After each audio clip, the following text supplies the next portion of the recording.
जीवन में सफलता प्राप्त करने के लिए निरंतर चलते रहना पड़ता है, लेकिन जो व्यक्ति अपनी सफलता के लिए आगे बढ़ने के लिए हमेशा दूसरों पर निर्भर रहता है, वह व्यक्ति जीवन में कभी भी आगे नहीं बढ़ पाता। किसी पर भी निर्भर रहना इंसान को कमजोर बनाता है। हमेशा खुद पर निर्भर रहना चाहिए, दूसरों पर नहीं। आइए जानते हैं इस छोटी सी कहानी के माध्यम से।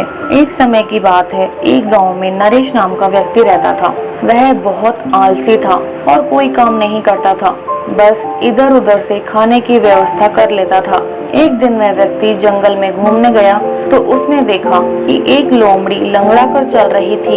तो उसने सोचा कि ये लोमड़ी जंगल में लंगड़ा कर चल रही है और इसका एक पैर भी टूट गया है। लोमड़ी की हालत देखकर उस व्यक्ति ने कहा कि इस हालत में ये लोमड़ी इतने दिनों से जीवित कैसे है और किसी ने इसका शिकार क्यों नहीं किया।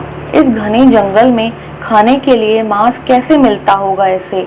यह सोचते हुए वह व्यक्ति लोमड़ी के पीछे पीछे चलने लगा ताकि जान सके कि उसकी खाने की व्यवस्था कैसे होती है। कुछ देर चलने के बाद व्यक्ति को जंगल में शेर की दहाड़ सुनाई दी। वह डर कर पेड़ पर छिप गया।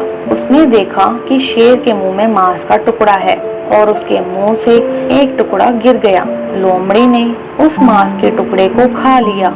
यह सब देखने के बाद व्यक्ति ने सोचा कि भगवान कितने दयालु हैं और लोमड़ी के खाने की व्यवस्था भी कर रहे हैं। मैं पूजा पाठ करता हूँ, मेरे खाने की व्यवस्था भी वही करेंगे। ऐसा सोचते हुए वह घर पहुँच गया। घर पहुंचकर वो बैठ गया और इंतजार करने लगा कि भगवान उसके लिए भी खाने की व्यवस्था करेंगे। ऐसे सोचते हुए 3 से 4 दिन गुजर गए, लेकिन उसे खाना नहीं मिला।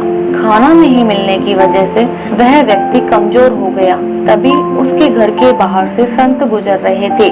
संत को देखकर वह दौड़कर उनके पास गया और अपनी आप बीती सुनाई। संत ने कहा कि भगवान तुम्हें घटना के माध्यम से एक बड़ी सीख देना चाहते थे कि तुम्हें लोमड़ी नहीं शेर की तरह बनना है। तुम्हें दूसरों पर निर्भर नहीं होना है। आलसी व्यक्ति संत की बात समझ गया और उस दिन के बाद से वह आलस छोड़कर कर्मठ व्यक्ति बन गया। थैंक यू दोस्तों, मिलते हैं अगली वीडियो के साथ। तब तक के लिए खुश रहिए और अपना ख्याल रखिए।